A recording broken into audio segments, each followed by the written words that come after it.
My guest is Harvey Schachter, former editor of the Whig Standard, and now writes 2 weekly columns for the Globe and Mail. I am so pleased you're here today. Good to be here. Thank you. So I guess I was like many thousand other people that day. It was a Thursday, as I remember, and my daily date with the CKWS News at 6 o'clock, and what a shock. Didn't see the show. Didn't see the show, immediately thought there must have been a technical issue, but then find out the next day that, yes, it was gone after so many years. But we're not alone, are we? No, it's happening all across the country, all really North America for sure, Europe as well. And it's happening not just in TV, but it's happening as well. Certainly it happened earlier for newspapers in many ways. We're at a unique time, in some ways it's a golden era for journalism and for media. People can get information easy. They have access to valuable information, or less valuable information if they turn to Facebook or whatever, but they have access to great information, long-form journalism, articles, podcasts, TV, documentaries. So it's a wonderful era, but where it comes down is in the local news coverage. The local media is disintegrating. No other word for it. And the smaller centers, I'm guessing, and thinking of a business model, it'd be the smaller centers with the least revenue coming in would be the first victims. I think there's a thinning everywhere. I think if you lived in Ottawa or Vancouver, you would be feeling the effects, but maybe not noticing it as much. But things are being shut down. There was a recent issue with a CTV newscast, something that was said that angered Pierre Poilievre, but it may very well be that the issue was the downsizing of staff at CTV. So it's happening in different ways, but yes, here it's more of a vacuum. And so it's very, very serious. People do not they say fish don't realize they're swimming in water. People don't realize oxygen. But we don't realize the importance of media for connecting us to a community, for informing us. We're not conscious of it. And then when we become conscious, it's now very comfortable to deride the media, to, make fun of it. There's political ends for some people, but just generally, we always play down the quality of the publications we have access to. And that's really bad, because the more we talk them down, the less we'll have. We have to get in there and support them, even if sometimes we're not all that happy. That's right. It's all we got, and we have to support it. Do you think journalism was better when there was competition? When you'd have, because at one time there'd be a number of newspapers in a center like Kingston. Yes, there was competition. Is certainly kind of better. I think there often is a dominant. There was very much a dominant newspaper then. There were a dominant newscast, dominant radio news. But you still, it's nice to know someone else is after you. Where competition can be a problem is it can make you rush and make you make mistakes. So it's not perfect, but it's certainly helpful. But the issue really is, even if we have a monopoly or only one or two things, we need one or two good sources of information as citizens. Well, so we hope the nice folks from CKWS all landed on their feet, got a good settlement or whatever. They were there a long time. But as citizens, what are we now missing? What do we, by not having local content, what are we losing out on? We may not even know we're losing out on. Well, civic information I know is important from surveys I did. when I was editor of the Whig. City Council still meets regularly. Yeah. So if nobody's there, you don't know what's happening. You can't complain. You can't hear criticism of it. If there is criticism, you can't hear the different opinions. So you become slightly clueless or majorly clueless, and you're missing that. The school board is still operating. The food bank is still operating. All these things, they need support. They're having a food bank drive. All these things are going on, and we are less plugged in. We may hear of an event through, an events calendar somewhere or something like that. But our knowledge is diminished. Our ability to contribute is diminished. Our ability to ultimately choose our leaders, where we get a chance to choose them in a smart way, is diminished. So this is not to say that we think there's something going on, that we need to keep an eye on them.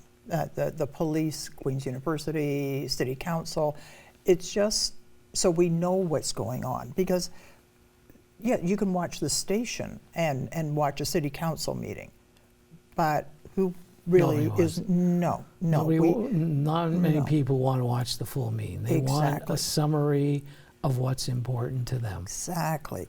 And sometimes I think, well, let's say Mayor Patterson decided not to run again. So now we've got maybe 3 of the councillors say, oh, gotta throw my hat into the ring. We don't really, because there hasn't really been much written about them. So we're, okay, we have to go to an all candidates meeting, or we have to do something, but we don't know anything about these people. Yeah. Nobody's asking them questions. Right. And, the ability of publications, the size of the news hole in a newspaper shrinks, so that in the last election, the Whig Standard staff did the best they could to cover that election and inform us. But it was nowhere near in 1985 when I was city editor of the Whig, and I had 3 reporters just covering the mayoralty race, let alone all the others. Right. Full time through the whole, from Labor Day to voting day. So you're missing a richness, you're missing an understanding. It's unfortunate. But yes, you'd have, the candidates would still send you information. There would still be things happening, but you have less knowledge. Mm-hmm. And it's not so much, the media does help guard against a scoundrel or something untoward or just a bad decision. But that isn't the only thing. A good decision needs dissemination as well. Yes, yeah. And 2 points of view. So if this is the decision we made, well then let's talk to somebody who's affected this way, and let's talk to somebody who's affected that way. But that takes people to go and find those people and actually talk to them and get that feedback, and we're not going to get that. And it's not just one issue in a council meeting, or indeed outside the council meeting. Decisions are made, so it's a lot of issues. And for most of us, we're interested in the one that affects us, but then we're suddenly plunged into something without a background. We're protesting without understanding why it came to this. Good. So it's like the oxygen we breathe in a way. It involves us putting time into it, but hopefully not watching full council meetings. Right. But and it has always, in the 1830s we started having newspapers and TV. Newspapers in Kingston, not TV yet. But we've always had that kind of information source, and we're not getting it about local things very much from Facebook. Yeah, you got to know what you're looking for. So the CBC has outlets and gets to a lot of small communities, and good for them that they do. Should they be the ones to take over so that we get more local? Should there be a local outlet here that gives us the information that now we're missing? Well, Mark Starovich, who worked and did some of the best things for the CBC, and I kind of exchanged emails for a article in Inroads Journal.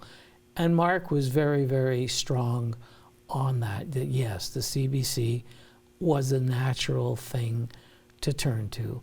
I just felt it's not in the cards to happen politically, Okay. but I think it, something like that. I think on a broader sense, governments have to be involved. It may be that municipalities, which are already hard pressed for money, but that they have to get involved, or the province or others. It's very difficult for journalists to receive money from government because it may be seen as a conflict of interest. Yeah. But something needs to be done, like the CBC, that is kind of protected. My first job was I was editor of an alumni magazine. The Alumni Association of the university paid for it, but I was independent. So there was tensions in that, just as there are tensions with the CBC. They get attacked all the time.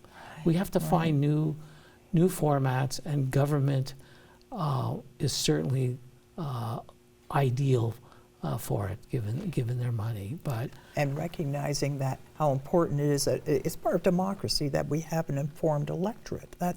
It's part of democracy. Like, we need this. It isn't that it's a nice to have, it's a need to have. It's a need to have, and the CBC really started out of that ideal, that it was a need to have this in Canada. We needed something with solid information. There was, even then, too much information from the States.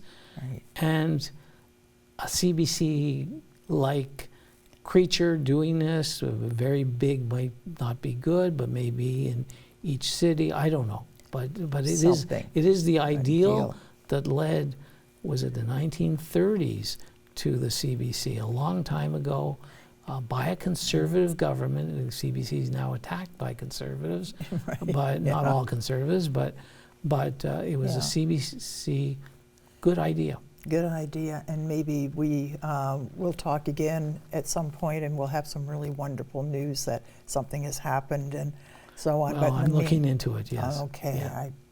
thank you so much for being here today. This has Thank been a you. pleasure. Thank you.